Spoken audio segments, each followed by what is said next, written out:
அருளாசி இறையாசி பெற்றிடவாரி.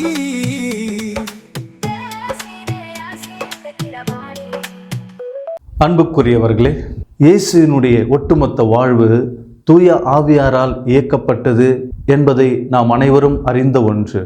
தூய ஆவி உம்மிடம் வரும், உன்னத கடவுளின் வல்லமை உம்மேல் நிழலிடும் என்ற கபிரியேல் தூதரின் வார்த்தைகள் எவ்வாறு அன்னையின் வாழ்க்கையிலே செயல்பட்டன என்பதை பற்றி விளக்குவதுதான் இன்றைய நற்செய்தி. மத்தேயு நற்செய்தியாளர் மரியா தூய ஆவியால் கருத்தரித்திருந்தார் என்று கூறுகின்றார். இயேசுவினுடைய ஒட்டுமொத்த வாழ்வு தூய ஆவியால் இயக்கப்பட்டது. சோதனைகளை வெல்லுமாறு தூய ஆவியால் பாலை நிலத்திற்கு வழிநடத்தப்படுகின்றார்.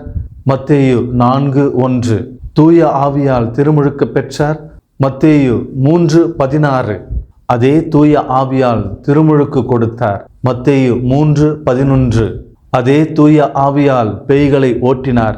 மத்தேயு 12:28 தூய ஆவியால் நிரப்ப பெற்று இறைவாக்கு உரைத்தார். லூக்கு 4:14 தூய ஆவியால் அவர் பேருவகை அடைந்தார். லூக்கு 10:21 இயேசுவை இயக்கிய அதே தூய ஆவி இன்று திரு அவையையும் இயக்கிக் கொண்டிருக்கின்றார் என்பது முற்றிலும் உண்மை. ஒரு பக்கம் திரு அவையின் உறுப்பினர்களாகவும் அதை வழிநடத்துகின்றவர்களாகவும் இருப்பதனால் மனித பலவீனங்களாலும் இயலாமைகளாலும் போராடினாலும், இன்னொரு பக்கம் அன்று இயேசுவையும் அவருடைய சீடர்களையும் வழிநடத்திய அதே ஆவியார் இன்று நம்மையும் வழிநடத்துவார் என்கின்ற ஒரு நம்பிக்கை இருக்க வேண்டும். உதாரணத்திற்கு சொல்ல போனால், 2ஆம் வத்திக்கான் சங்கம் திரு அவையிலே ஒரு மாபெரும் மறுமலர்ச்சியை கொண்டு வந்தது என்பது நாம் எல்லோரும் அறிந்த உண்மை. கொள்கை அளவிலும் நிர்வாக அளவிலும் பல்வேறு மாற்றங்களை அது கொண்டு வந்தது.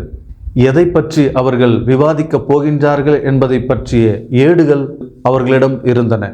பல நிலைகளில் அவற்றை பற்றி விவாதித்து வத்திக்கான் சங்க ஏடுகளாக அவற்றை ஏற்றுக்கொண்டனர். ஆனால் கௌதிம் எத் ஸ்பெஸ், அதாவது மகிழ்ச்சியும் நம்பிக்கையும் என்கின்ற இந்த ஏடு மட்டும் அந்த சங்கம் நடந்து கொண்டிருக்கும் பொழுதே உருவான ஒரு சங்க ஏடு ஆகும். இது ஏற்கனவே விவாதத்திற்கு தயாரிக்கப்பட்ட ஒரு சங்க ஏடு அல்ல. இது எவ்வாறு தூய ஆவியார் திரு அவையை தூண்டி வழிநடத்தி கொண்டிருக்கின்றார் என்பதற்கு ஒரு நல்ல உதாரணம். நாமும் அந்த தூய ஆவியாரின் செயல்பாடுகளை நம்முடைய வாழ்விலே அனுமதிப்பது மிகவும் முக்கியமானதாக இருக்கின்றது. இன்றைய 2ஆம் வாசகத்திலே புனித பவுல் இயேசுவை பற்றி குறிப்பிடும் பொழுது, அவர் மனிதர் என்னும் முறையில் தாவீதின் வழி வந்தவர், தூய ஆவியால் ஆட்கொள்ளப்பட்டதால் அவர் வல்லமையுள்ள இறைமகன் என்று கூறுகின்றார். பவுலடிகளார் இயேசுனுடைய 2 இயல்புகளை பற்றி கூறுகின்றார். ஒன்றாவது அவருடைய மனித இயல்பு, அதாவது அவருடைய குடும்பம், குலம், இனம் ஆகியவற்றின் பின்னணி. இரண்டாவது அவரது தெய்வீக இயல்பு, அதாவது அவர் தூய ஆவியை தன்னுள் செயல்பட அனுமதித்தார் என்பது. இயேசு தன்னுடைய மனித இயல்புக்கு அதிக அழுத்தம் கொடுக்காமல் தன்னுள் இருந்த தூய ஆவிக்கு அதிக முக்கியத்துவம் கொடுத்ததன் காரணமாக தன்னுடைய இறை இயல்பை அவரால் உணர முடிந்தது. நாமும் நம்முடைய மனித இயல்பை ஓரம் கட்டி வைத்துவிட்டு நம்முள் இருக்கும் தூய ஆவியாரின் வழிநடத்துதலின்படி வாழுகின்ற பொழுது நம்முடைய தெய்வீக தன்மையை நாமும் கண்டுகொள்வோம். திருத்தந்தை பிரான்சிஸ் அவர்கள் இவ்வாறாக எழுதுகின்றார்: நான் தூய ஆவிக்கு உண்மை உள்ளவனாக இருக்கின்றேனா? நான் கடவுளோடு இணைந்து வாழ்வதற்கு அவரது துணையை நாடுகின்றேனா? அவர் எனக்கு தெளிவை தர வேண்டும் என்று அவரிடம் மன்றாடுகின்றேனா என்கின்ற கேள்விகளை எல்லாம் எழுப்ப நம்மை கேட்டுக்கொள்ளுகின்றார். ஒவ்வொரு நாளும் என்னுடைய உள்ளம் இறை வார்த்தைக்கு, நன்மைத்தனத்திற்கு, கடவுளுக்கு திறக்கப்படுவதாக என்று ஒவ்வொரு நாளும் மன்றாட அழைப்பு விடுக்கின்றார். இன்றைய இந்த சிந்தனையை புனித அகுஸ்தினாரின் ஜெபத்தோடு நிறைவு செய்வோம்.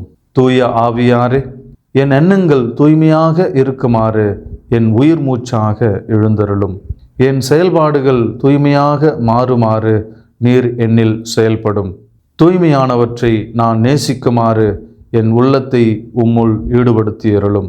தூய்மையானவற்றை காத்து கொள்ளுமாறு என் உள்ளத்தை உறுதிப்படுத்தியருளும். நான் தூய்மையாக இருக்குமாறு என்னை காத்தருளும். ஆமென்.